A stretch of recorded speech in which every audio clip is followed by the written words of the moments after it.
All right, so for this, we have to tell, based upon the table, if y, the value that is given in y, is directly proportional to the x value that goes with it.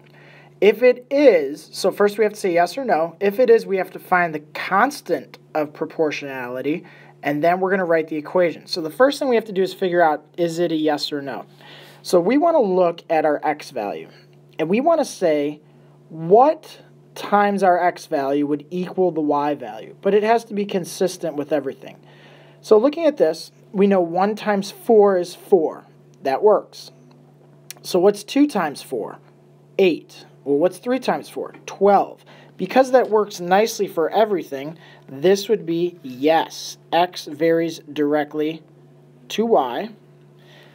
Since we said that it is going to be times 4 each time, so 1 times 4, 2 times 4, our constant of proportionality will be the 4.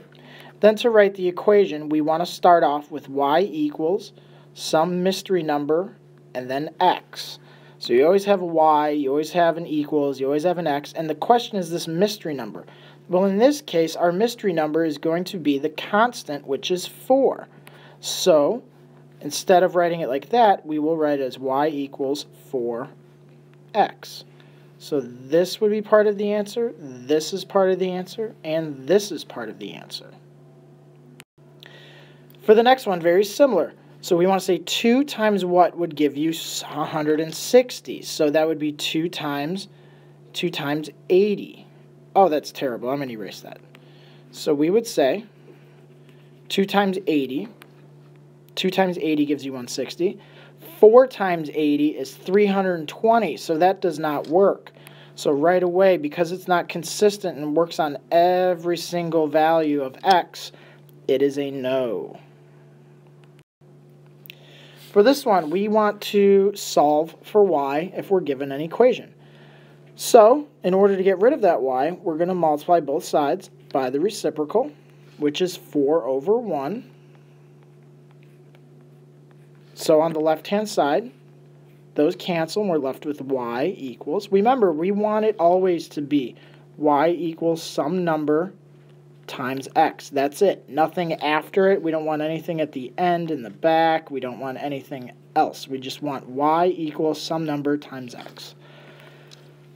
So let's go back here. The numerators. 5x times 4 would be 20x over 1. So that's just 20x. Therefore, in this case, this is a direct proportion, and the constant would be 20. So the constant of proportionality here is 20, and the equation is y equals 20x. So again, all you're doing is you're trying to get rid of the stuff next to the letter y, and you just want a nice number or fraction or decimal in front of the letter x with nothing behind it.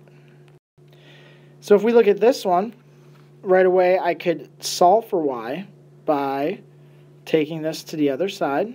So it would be minus 7. So that's going to be 3y equals x minus 7. And then from here, we divide both sides by 3. Everything gets divided by 3. That will cancel. You'll have y equals, this is like 1/3 x, or x over 3, minus 7/3. So right away, because we have this minus 7/3 at the back, that is not a constant of proportion, or I'm sorry, this is not a direct proportion. So therefore, this answer would be no. Remember, we don't want any value here at the end. We just want it to be y equals some number or fraction or decimal and the letter x. For this one, if we just quickly look at it, we have a equals 1.2b. Therefore, we're just, instead of using x and y, a is the y, b is the x. There is just some number, a decimal in front, so right away, this is absolutely a direct proportion. 1.2 would represent the constant of variation. For this one, what we're going to do is we want to know is P directly proportional to Q. So what we will do here, divide both sides by 2.5. These cancel, so you're left with P equals, this would be like Q divided by 2.5. minus 1.6 divided by 2.5. So we can give each one of these, each top one, its own denominator.